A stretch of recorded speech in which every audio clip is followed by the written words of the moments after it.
Prejudice obviously isn't healthy for any society, but is it healthy for you? Researchers at the University of Wisconsin-Madison believe many cases of depression may be linked to prejudice. Wendy Walsh, human behavior expert, she's here. She joins us all the time. She's in Los Angeles. So, Wendy, the study out of Wisconsin suggests that these two are fundamentally connected, prejudice and depression. Explain to us how that's linked.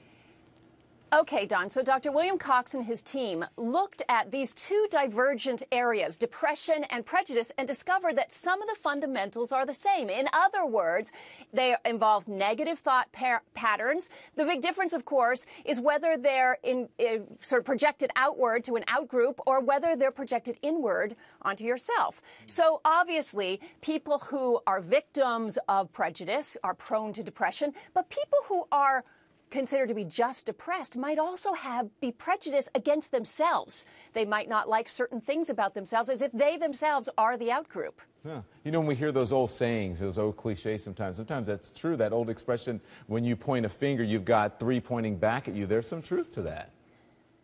Well, there is. And for this, I like to go back to, the old history books, the Carl Jung's philosophy of the shadow, which, we always say that sometimes when we're thinking negatively about other people, it may actually be a part of ourselves that is intolerable. So we look for it in the environment and point fingers in that way. So, yeah, I think that sometimes people who are bigots or prejudiced may actually be feeling some of those things about themselves. Ah, very interesting. Is there anything here in the research that can help us move people away from prejudicial tendencies, even just saying, hey, look, you're hurting yourself with this nonsense, something that simple?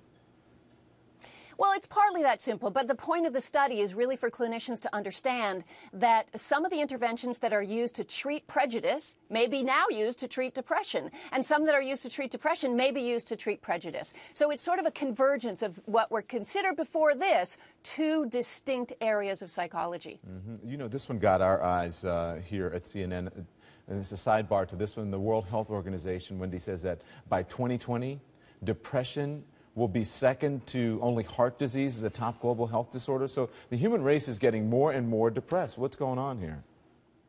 Okay, let's break this down. First of all, about 50% of happiness versus negativity is biological. You're just born sort of happy or not. About 50% you can account is biology. Another 10% might have to do with environment and money, and that's usually just people pulling themselves out of poverty. There's not a big difference in happiness between the middle class, the upper middle, or the upper class. But then you've got this big 40% area that has to do with our own behaviors.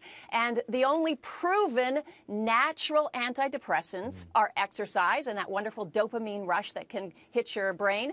Also, healthy relationships with family, with loved ones. And third, altruism, giving back, community input. So why are they predicting depression is going to be so big in the future? Look at the mobility in our modern capitalist society. So we have more broken relationships. We have less connection to community. We're certainly exercising a lot less. So all these things are the environmental pieces that can contribute to depression. Wow. Good advice. So get moving, do good things, and, that'll help. Thank you, Wendy. We appreciate it. We all should do that every day. Yeah, absolutely. Absolutely. Thank you.